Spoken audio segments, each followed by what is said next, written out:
With the purpose of introducing children to the cultures of the Orient, Haworth Public School teachers and students attended a Discover Japan display held at the school's library. The two-day event utilized the talents of many Japanese-American parents who transformed the library into a the Far East. Well, during the summer, I thought about having a program whereby our American students could get to know our Japanese students better and understand more about their Japanese classmates and where they were coming from, because I am the ESL teacher here, English as a Second Language, and most of my students are Japanese. And I felt that there should be a better understanding among the cultures. And I approached the parents during my first parent-teacher conference in October, and with the idea, and they were very receptive to it. Not only did students get acquainted with Japanese culture, but Haworth parents got acquainted with each other. Librarian Florence Poris explains. We have about 15 or 20 Japanese families in town, and they really didn't know each other that well, and they found that was interesting. Several of them had been volunteering in the library and working with me, but they really didn't know each other. And when we first put the suggestion to several of them, they thought it was a good idea, and the committee grew and grew, and I could see the friendship growing among the women, and they admitted themselves that they weren't that close to these people that lived right in this small little town. So this activity, I think, has brought them together.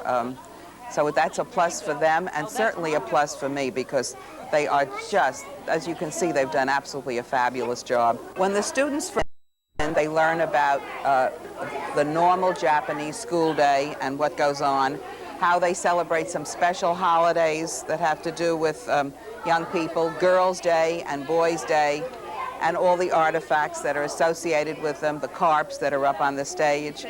And I think by putting on this program, we've made them realize that there are people that live a little differently than they, and it would help us understand each other better.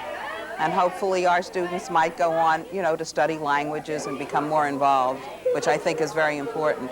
While at the exhibit, students ranging from kindergarten to 8th grade participated in various demonstrations, including calligraphy, origami, which is the ancient art of paper folding, a short language lesson, and an unusual card game which parent committee member Setsuko Kohaya describes for us.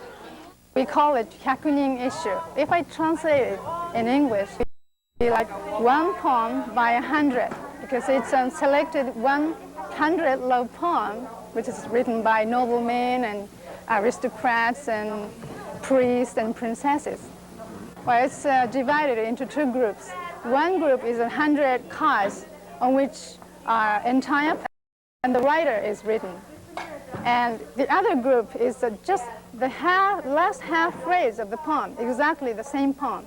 So what you have to do is that you just sit around the letters, and then the reader begins to read the entire poems. You have to recall just the last half of the phrase. Well, consequently, I very much appreciated this event happens, because I think it seems to me that American people just have begun to be alarmed to what is going on in modern Japan. So I think this event was happening at the best time of the year. So I appreciate to the Mrs. Poris and Mrs. Poris and all the teachers of this school that they gave us such a wonderful occasion. We asked committee member Yumi Nozoe what she wanted the students to retain from Japan Day. Well, the Japanese culture is so different from American culture.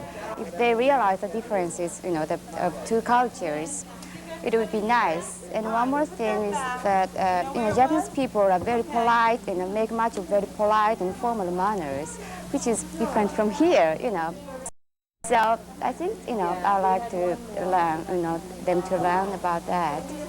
America and Japan are, they're getting closer and closer, and more American people are going to Japan, and more Japanese people are coming here. So I think it's a nice idea to, exchange the culture. It was interesting, good to learn some stuff about other countries that you're not going to see really in everyday life in America, and some of their cultural ways of how they live every day. It was really fun. I really liked it a lot. It was very interesting. And finally, the exhibit coordinators gave high praise to everyone involved. I provided the space in the library, but they did everything else. I was in Japan in 1985, and I don't think I've ever seen anything as beautiful as this, and this is right in Haworth. I would like to thank Mrs. Poris and all the Japanese mothers who helped, and the ESL students who did a lot of the artwork. I think we also had a very nice relationship going between the students and between the mothers. I think they had a lot of meetings in their homes and got to know one another better. And I think an awful lot of things have come out of this. Cultural exchange is an important tool in furthering the education of our children. And in the case of East meets West, students in Haworth got a glimpse of a civilization that few Americans can see.